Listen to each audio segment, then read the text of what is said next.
네, 지난 시간에 이어서 이제 목동 아파트 재건축 국내 최초의 어떻게 보면 최대 규모의 공동주택이 될 텐데요. 지금 목동 아파트가 2만 5천 세대잖아요. 그러면 이제 재건축이 되면 거의 5만에서 6만 세대가 될 텐데, 그렇다면 4인 기준으로 해도 20만 명 이상의 주민들이 생활하게 될 텐데, 뭐 그런 부분에서 문제점은 없을까요? 그렇게 대규모 단지를 만들다 보면? 그러니까 지금 말씀하신 것처럼 대한민국에서 한 2만 5천 세대 이상의 대규모 공동주택 단지가 재건축하는 것은 이 목동 아파트 재건축이 아마 첫 사례일 겁니다.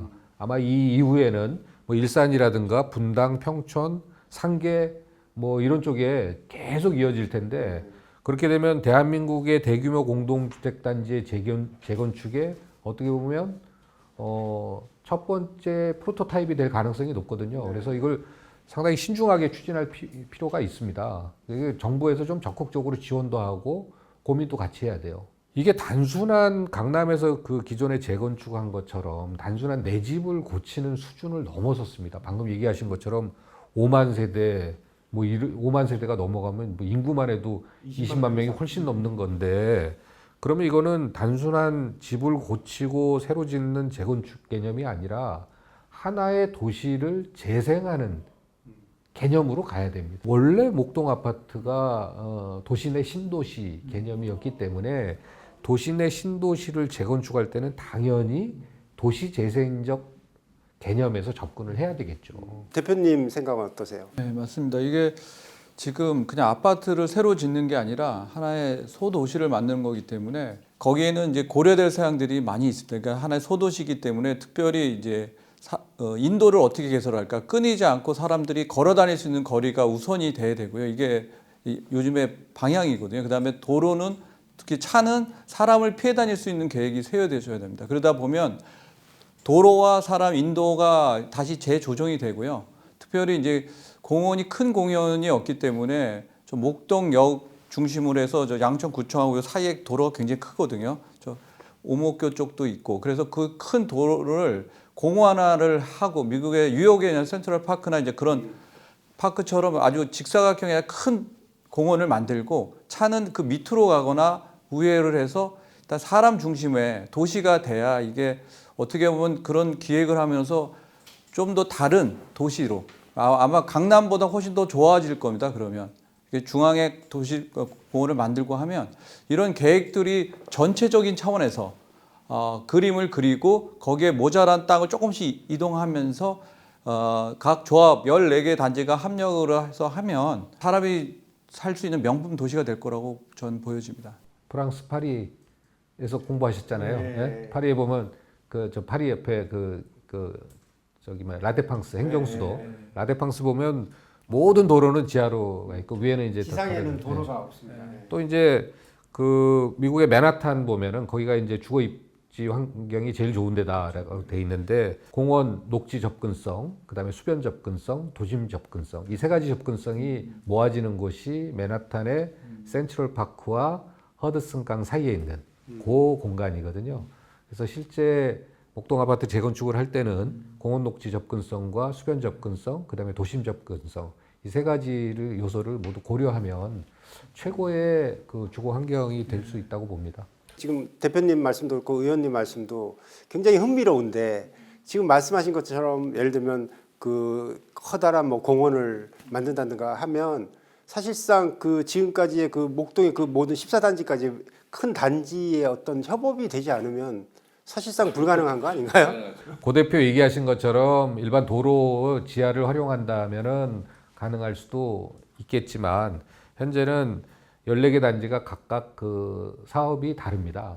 사업 단위가 다 다르기 때문에 이걸 다 모아가지고 공간을 재배치하거나 이렇게 할 수 없는 상황이에요. 그래서 이게 도시는 분명히 도시재생 측면에서 지구 단위도 하고 접근을 해야 될 텐데, 실제 그 공간을 보면은 개별 사업 단위로 다 나눠져 있기 때문에 이거의 조화가 상당히 어려운 부분이 있을 것 같아요. 그럼 결론적으로 얘기하자면 지금 각 단지마다 또 고층의 건물만, 아파트만 세워지는 게 아닐까요? 그러니까 이거를 우리가 상상해 볼 필요가 있습니다. 뭐냐면은 지금 모든 사람들이 뭐 지금 우리가 살고 있는 이런 아파트 높이 정도 되지 않겠어? 라고 하는데 그렇지 않습니다. 이게 철근 콘크리트 아파트 모양이 아마 40층까지는 올라갈 겁니다. 그래서 상당히 위협적이고 그런 게 이제 빽빽하게 들어설 텐데 그런 부분도 하나 좀 우려가 되고요. 그 다음에 좀 우려가 되는 것은 이 2만 5천 세대가 이사 나갈 대체 도시가 없습니다. 그러다 보니까 전세 대란도 걱정이 되고 그다음에 한 5년 동안은 모두가 다 서로 앞다투어서 빨리 하려고 할 텐데 그럼 한 5년 정도는 공사 현장이라고 보면 공사 차량들하고 그다음에 아이들 학교 발에다 주려고 다 각각 따로 사는 데서 개별 차량으로 진입하고 이런 교통 대란 문제도 있고 또 이게 기간이 길어지면 길어질수록 도시의 어떤 정체성이 훼손되거나 아니면 지역 경제가 무너질 가능성이 좀 있죠. 그래서 이런 것들을 어떻게 보완하고 살려나갈 것이냐 이런 것도 우리가 해야 될 가장 큰 고민 중에 하나라고 봅니다. 사실 여기서 공공의 역할이 나오는데 일단은 철거하고 여기는 지하를 많이 하기 때문에 흙을 많이 팔 겁니다. 그러면 흙을 덤프트럭에서 나가야 되는데 그거에 대한 계획을 공공이 세워서 우회 도로를 새로 만들거나 아니면 그 배출로를 만들지 않으면 이게 엉킵니다. 민간인들이 타고 다니는 차량과 동선이 겹치기 때문에 사고 발생도 많고 이게 종료되려면 최소한 7년에서 10년 이상이 걸리기 때문에 그 기간 동안에 공공에서 그런 공사 시 그 도로망 계획을 미리 세우지 않으면 굉장히 그 민원이 소지가 많이 발생하고 사고가 많이 날 거로 봅니다. 그다음에 이제 제가 아까 올라서 이제 도시의 가치, 그러니까 도시 재생적 의미에서 접근해야 된다. 이거는 이제 우리 도시가 재건축 이전에는 이런 가치를 가지고 있었는데 재건축을 하고 나서는 이러한 가치가 생겼다더라. 뭐 이런 도시에 어떤 가치를 심어줄 것이냐 이런 걸 해야 되는데 이게 보면 우리 동네가 아주 옛날에 조선시대 이럴 때 이게 몇 가지 이제 컨텐츠 스토리를 우리가 좀 한번 쭉 리스트업 해봐야 되는 거 아닙니까? 목동이라는 도시가 생긴. 그렇죠. 이게 옛날에는 이게 정조대왕이 예. 왕이 이렇게 화성행궁이라든가 수원성 가는 데 있어서 여기가 아주 숏컷이에요. 이쪽으로 해서 안양으로 해가지고 가야 되기 때문에.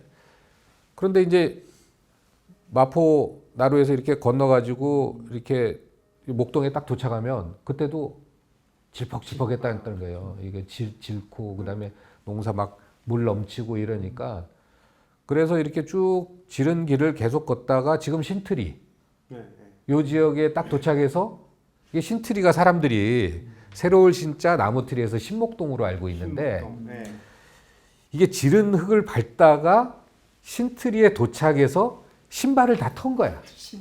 그래서 신터리야, 신터리. 신터리 순수 우리말. 그래서 그런 히스토리도 있고, 그 다음에 우리가 뭐 논바닥이었다 보니까 스케이트를 막 탔거든요. 유명한 백마, 청룡, 이런 스케이트장 많아요. 근데 보니까 아이스링크가 괜히 생긴 게 아니에요. 그 유래가 그렇죠. 그때 비닐하우스에 망국기 걸고 하던 거기서 날 갈던 형이 보니까 아이스링크장 매점을 하고 계시더라고. 그러니까 약간 뭐 빙상계에 뭐 몫이 있었나 봐 그 당시에. 뭐 그런 유래라든가. 그다음에 또 우리가 나무가 많아서 목동이잖아요. 재건축을 하게 되면 우리 이 울창한 이 나무들이 한 70-80%는 갖다 버려야 돼. 그럼 나는 이런 생각도 해봤어요. 이게 목공 클럽을 하나 만들자. 이 나무 버리지 말고 다 좀 싸놔서 우리가 다 목공을 배우고 해가지고 뭐 아파트가 재건축되고 그러면 거리에 있는 벤치도 나무로 만들고 뭐도 나무로 만들고 해서 야, 그 목동에 갔더니 재건축되고 갔더니 온통 나무로 이것저것 많이 만들어 놨더라. 그래서 야, 역시 목동 맞더라.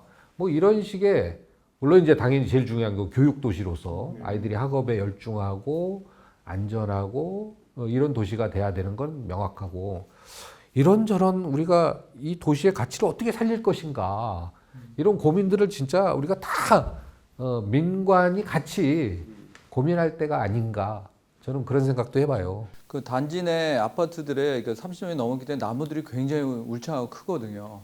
이 나무들을 활용한 자재로 사용하는 것도 한번 고려해 볼 만합니다. 예. 그러면 목동의 이미지가 딱 나오거든요. 나무 목자 목동이니까. 예. 우리 어렸을 때 목동 아파트 처음 고등학교 때 처음 생겼는데 그때 보면 다 나무가 내 키보다 살짝 높았는데 벌써 막 울창하게 됐어요. 그래서 참 목동이 옛날 조선시대 그럴 때 막 또 있었고 막 비 오고 이랬던 우리 어렸을 때 목동이 있고 또 목동 아파트가 돼서 이런 지금의 목동이 있고 앞으로 또 뭐 정말 하이테크한 스마트 시티 하는데 우리 생활에 필요한 다양한 스마트 시티 그 요소 기술들을 우리 생활에 접목해서 야, 저 목동은 보니까 아주 미래 도시더라. 이렇게 우리가 또 해볼 수 있는 거 아닙니까? 앞으로 어떤 가치가 살아 숨쉬는 도시로 만들 것이냐. 단순 재건축을 넘어선 도시 재생의 개념. 목동이란 도시의 가치가 지향해야 될 점이라는 거죠. 그렇죠. 그런 미래 도시. 내 아파트 단지만 좋은 게 아니라 옆 단지도 편하게 이동할 수 있는 그런 연결 통로가 있어야 됩니다. 그래서 이제는 담벼락이 다 없지 않습니까? 그래서 차량만 좀 잘 배치하면 동네 자체가 공원화가 될 수가 있거든요. 그래서 같이 계획을 세워야 됩니다. 단지별로 세우는 게 아니라 그래서 공공에서 그런 기준을 잡아가지고 협의할 수 있도록 조경하고 이런 것들을 협의해서 가능한 이제 필요하면 이제 공공 정부에서 자금을 내서 우회 도로나 지하 도로는 하되 기존의 세력을 가능한 살리면서 그걸 붙여줄 수가 있거든요. 이렇게 조금 붙이면 그림을 그리기에 따라서 다르거든요. 얼마나 머리를 쓰고 정성 들여 설계를 하냐에 따라서 이게 도시 전체가 기존의 바탕에서 색다른 모습이 바뀔 수 있으니까 거기에 좀 시민들이 좀 강조하고 주장하고 요청을 하셔야 될 거예요. 그래야 움직이거든요. 이게 뉴질랜드의 그 수도 웰링턴에 가면 이 빌딩마다 서로 통하게 돼 있어요. 공지 공간이 있어서 그래서 이 빌딩을 돌아가는 게 아니라 통과해서 이렇게 막 갈 수 있는데 제가 그때 가서 보니까 비가 오는데 물론 뉴질랜드 사람들 비 와도 비 맞고 다니긴 하지만 비를 한 방울도 안 맞고 시내를 걸을 수 있겠더라고요. 모든 빌딩에 이렇게 처마가 있어서 참 그런 것도 어떻게 보면 이게 소통이 되고 도시가 이게 참 하나로 잘 돼 있다 이런 느낌도 받았습니다. 아무튼 멋진 새로운 목동 안에 또 다른 목동이 생겼으면 좋겠는데요.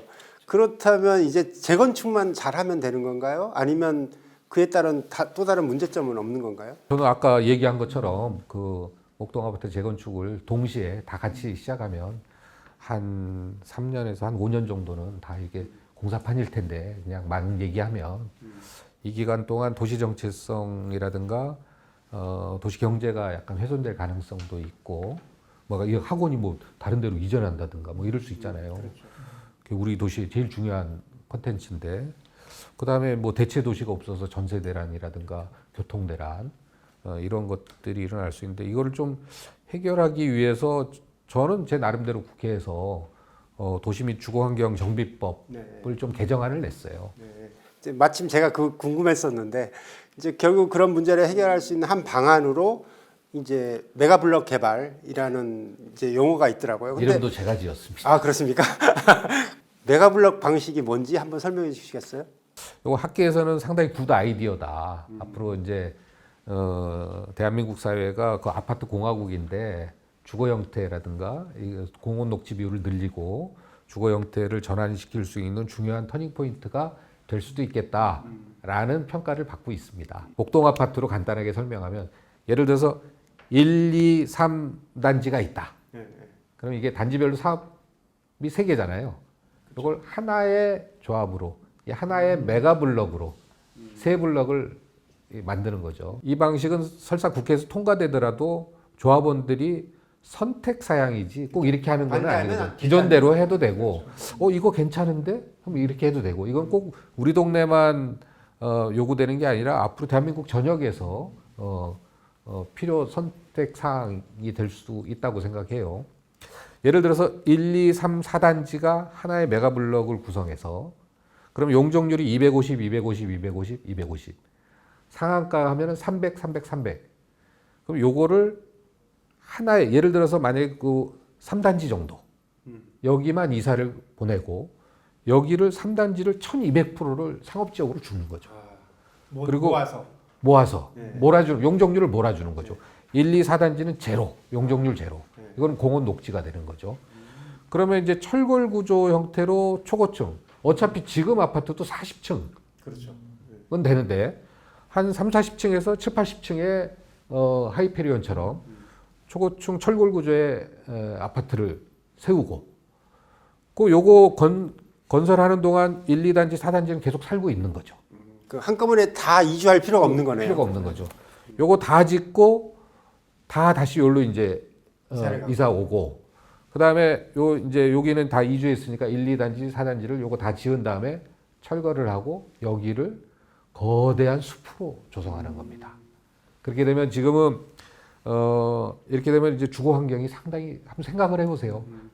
이게 지금 아파트 면적의 한 6, 70%가 숲으로 조성되는 거고, 그 다음에 상업지역에 내 아파트가 생겼기 때문에 자산적 가치는 더 높아질 거고, 그 다음에 이 당연히 이 공원 녹지 이 땅도 소유권은 어떻게 돼요? 소유권은 조합원들 거죠. 내가 공원 녹지도 가지고 있고 상업 지역에 내 아파트 땅도 가지고 있는 거죠.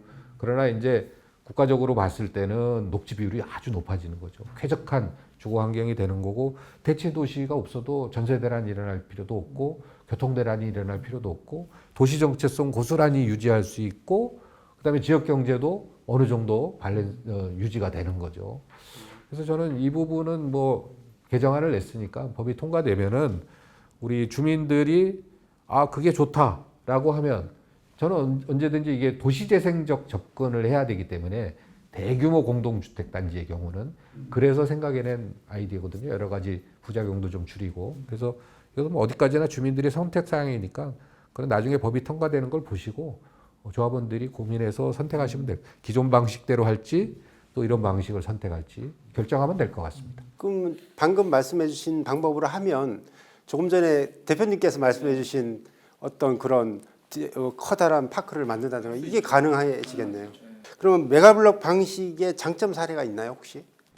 장점은 이제 아까 앞서도 제가 얘기했습니다만은 이 메가블록 방식은 제가 이제 처음 이제 발의한 거기 때문에 다른 나라에서는 없는데 비근한 예로 아까 이제 제가 맨하탄 사례 얘기했잖아요. 이것처럼 우리는 안양천하고 한강이라는 그 아주 고수부지부 아주 좋은 수변 접근성이 아주 좋습니다. 그다음에 강북횡단선이 급행 열차이기 때문에 저기 청량리라든가 강북 또는 5호선도 있고 그다음에 9호선이 강남으로 또 급행으로 연결돼 있어서 강남북을 연결하는 그 교통도 상당히 접근성이 좋죠. 그다음에 서해안이라든가 또 인천 가는 길도 상당히 허브 역할을 할 수 있고 그래서 교통에 상당히 중요한 거점이 될 수도 있고 그다음에 이제 주거 환경도 상당히 좋고 다양한 아까 얘기한 그런 모든 그 문제점들도 줄여가면서 재건축을 추진하고 저는 이러면 뭐 다행히 뭐 분양성과 상품성도 더 뛰어나고 여기에 이제 아까 얘기한 스마트 요소 기술들이 이제 탑재됐을 때 그야말로 환경과 주거 환경과 다양한 미래 기술이 어우러진 균형감 있는 그런 도시가 생길 것이다. 그러면은 이 이후에 재건축을 해야 될 일산이라든가 분당, 상계, 평촌 이런데 대규모 공동주택 단지들도 이거 모델을 목동의 모델을 좀 따라가지 않을까 그렇게 예상해 봅니다. 이 방식으로 하면 장점이 뭐가 있냐면 대규모 이동 사태가 발생하지 않아요. 지어놓고 가니까 그 다음에 또 상가들이 죽지가 않아요. 사람들이 이전하면 상가들 특히 학원 뭐 다 문 닫아야 되지 않습니까? 아니면 쫓아가던가. 그럼 어느 또 다른 곳에서 혼란이 야기가 되거든요. 근데 이거는 기존에 있는 상태에서 유지하면서 지어놓고 이전할 수가 있기 때문에 최소한도로 그 혼란을 줄일 수 있는 그런 장점이 있습니다. 제가 들으면서 의문점은 이거 뭐 예를 들면 입주를 했어요. 커다란 이제 고층 빌딩 입주를 했는데 그 이후에 이제 주변을 공사를 하면 또 그런 부분이 좀 불편함이 있지 않을까요? 공사가 뭐 공원이 될 때까지. 아파트를 짓는 공사보다는 철거하고 공원을 조성하는 공사가 훨씬 빠르니까. 빠르고 그러니까 빠르고. 위험하지도 않고. 그리고 어쩌면은 기존에 있던 나무들을 많이 살릴 수도 있어요. 그렇게 하면 아, 그렇죠. 모두 철거하지 않아도 되니까. 조그만 호수도 만들 수 있고 시냇물도 만들 수 있고 되게 다양하게 우리 아이들이 정말 그래서 노르웨이 가니까 그러더라고요. 정말 숲에서 노는 거예요. 센트럴 파크가 하나 생기는 거죠. 우리 동네에. 허드슨 강처럼 수변 지역도 가깝고 또 도심 접근성도 좋고 그래서 뭐 최적의 주거 입지가 되지 않을까 저는 그렇게 예상해 봅니다. 뭐 오늘 말씀 중에 혹시 또 추가해 주실 말씀 없으신가요? 일단 이게 도시를 한번 바꾸면요 되돌릴 수가 없습니다. 그래서 충분하게 이제 관에서 그다음에 우리 또 주민들이 다양한 의견을 가지고 충분히 토론을 한 다음에 지어놓으면 이게 100년 집이 될 겁니다. 결국에는. 그래서 우리 아이들이 살고 우리 손자들이 살 동네이기 때문에 충분하게 토론하고 물론 건물을 빨리 짓고 빨리 하는 것도 좋지만 조금만 노력하고 의논하고 고민해 보면 굉장히 좋은 도시가 될 수가 있습니다. 또 다른 강남의 건물이 아니라 또 다른 새로운 신도시를 만든다는 생각으로 주민들이 관심을 가지고 같이 14단지가 연대해서 머리를 맞댔으면 좋겠고요. 거기에 특히 구청과 이제 의원님들이 서로 도와주셔서 유기적으로 입법까지 해놓으면 이게 아무래도 대한민국 재개발, 재건축의 하나의 좋은 모델이 될 수도 있고 이 모델 갖고 다른 나라에 적용도 할 수 있을 겁니다. 예. 아주 훌륭하고 좋은 시범 케이스가 될 수가 있겠네요. 목동 케이스라고 사람들이 그럴 거예요. 영어로도 목동 케이스가 될 거죠. 예, 목동. 네, 그러면 아무튼 오늘 좋은 말씀 많이 들었는데 저희가 다음번에는 교통, 뭐 분양, 토목, 도시계획 뭐 이런 전문가분들 모시고 그래서 저는 한번 좀 그랬으면 좋겠어요. 주변에 보면 교통 전문가가 있고 도시계획 전문가 있고 건축 전문가, 토목 전문가 뭐 등등 이게 전문가들이 좀 여러분이 모여서 좀 난상 토론 한번 했으면 좋겠어요. 또 그것을 우리 주민들이 보고 또 판단할 수 있게 전문가들의 다양한 의견을 쏟아낼 수 있는 그런 시간을 한번 가졌으면 좋겠습니다. 이렇게 많이 쏟아내야 사실은 거기서 또 우리가 선별할 수도 있는 거니까요. 그런 좋은 시간 가졌으면 좋겠네요. 주민들의 상상력을 더욱더 풍부하게 할 수 있는 그런 자리가 됐으면 좋겠습니다. 감사합니다. 오늘 고맙습니다.